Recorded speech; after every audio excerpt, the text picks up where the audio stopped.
Imagine this. It's 2025. The sirens are screaming. Your phone vibrates with an emergency alert. The words flash across your screen. Nuclear strike detected. Impact imminent. What would you do? Do you know how to survive the very first hour? The most critical 60 minutes that decide whether you live or die? This isn't a movie. This isn't history. This is a reality that military planners, governments, and survival experts quietly prepare for every single day. And if you want to survive a nuclear attack in 2025, there's one thing you must understand. The first hour is everything. When a nuclear weapon detonates, survival isn't random. It isn't luck. It's knowledge, preparation, and discipline. The blast itself is instant. If you are within the direct fireball radius, there is nothing that can save you. But outside that zone, where most people will be, survival becomes possible. The first danger is the shockwave. Windows shatter, buildings collapse, cars flip over.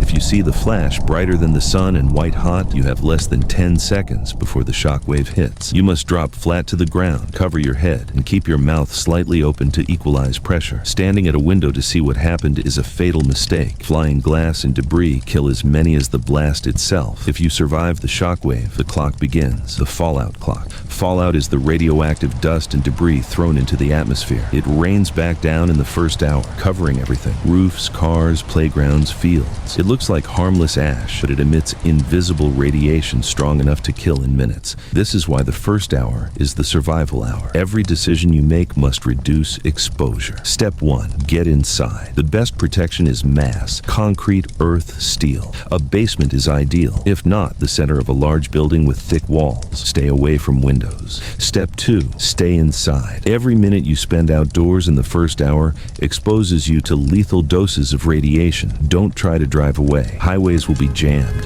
Fallout moves faster than traffic. Your best chance is shelter. Step 3. Seal your environment. Close doors and windows. Turn off ventilation systems. Use duct tape, plastic sheets, or even wet towels to cover gaps. Radiation moves on particles. Block the dust and you block the threat. Radiation follows a simple law. Every 7 hours, its strength decreases by a factor of 10.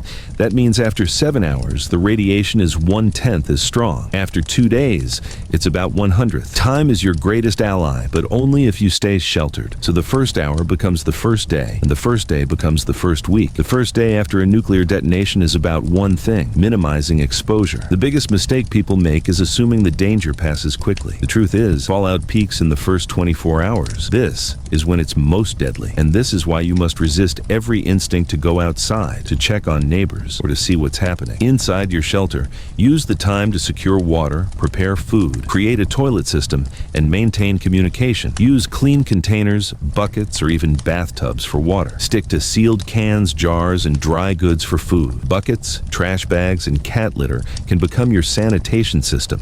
And above all, a battery-powered or hand-crank radio is your lifeline. Phones and internet may be gone, but radio broadcasts guide survivors. Fear is natural, but panic is deadly. In the first day, you must control your mind as much as your body. Radiation is invisible. You can't see it. You can't smell it. That uncertainty feeds fear. But remember the numbers. Every passing hour makes conditions safer. Time is working in your favor. Children especially need reassurance. Keep routines, meals at regular times, calm voices, simple activities. In survival, psychology is as critical as physics. You've made it through the first hour. You've made it through the first day. That alone places you ahead of millions who didn't understand how survival works in a nuclear strike. But the challenge isn't over. The third phase of survival begins now, the first 7 days. By the second day, radiation levels outside have dropped significantly, but they're still not safe. Fallout clings to rooftops, yards, and vehicles.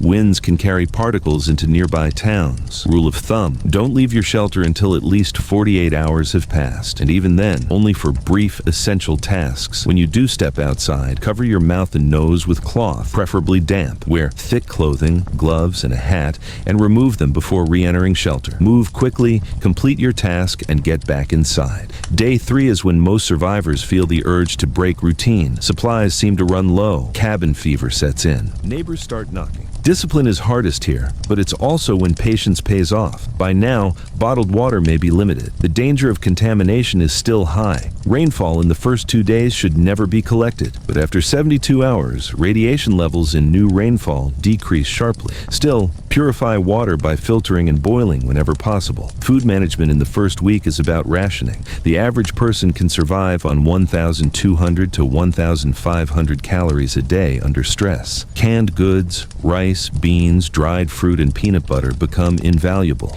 Eat the most perishable items first, but never expose food to outside air if fallout dust is visible. If someone in your group begins showing symptoms of radiation sickness, nausea, vomiting, diarrhea, confusion, there's no easy cure without professional treatment, but there are ways to increase chances. Rest and conserve energy. Stay hydrated and use potassium iodide if available. Even without medicine, minimizing further exposure is your greatest weapon. By the third or fourth day, desperation becomes visible. Not everyone prepared. Not everyone obeyed the first hour rules. Some will be sick, some panicked, and some dangerous. If you're in a city, expect looting. If you're in suburbs, expect strangers seeking help. This is the hardest moral challenge. Balancing compassion with survival. The truth is simple. You cannot save everyone. If you open your doors to everyone, your supplies vanish and your chance of survival drops to zero. Protect your shelter. Share only what you can afford to lose. Stay low profile. Lights, noises, cooking smells all attract attention. Security in the first week is about being unseen as much as being strong. By now, you've endured isolation, rationing, and fear. This is the stage where psychological resilience makes or breaks survival. Create routine. Divide tasks. Keep hope alive. History shows this. The survivors of disaster aren't always the strongest or smartest. They're the most disciplined and hopeful. Toward the end of the first week, you should notice signs. Radiation alerts decreasing on broadcasts, military or emergency vehicles entering cities, community groups forming to distribute aid. This doesn't mean safety is guaranteed, but it means the chaos of the initial strike is stabilizing. Your goal is simple.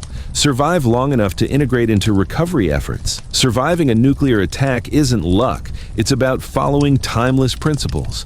The first hour, get inside, stay calm. The first day, wait it out, conserve, block exposure. The first week, ration, defend, and discipline your mind and body. Every day you endure, your odds of long-term survival increase. Every hour, radiation decreases. Every choice you make either raises or lowers your chance of seeing normal life again. Nuclear war doesn't automatically mean extinction. It doesn't mean no one survives. It means that survival is reserved for the prepared, the disciplined, and the informed. If you know what to do in the first hour, if you have the patience to endure the first day, and if you stay focused through the first week, you can live through a nuclear strike in 2025. Knowledge is your shield. Share it. Teach it. Because the difference between fear and readiness, between panic and survival, may one day come down to the information you choose to act on. Stay safe. Stay ready. And when crisis strikes, don't just react. Be prepared.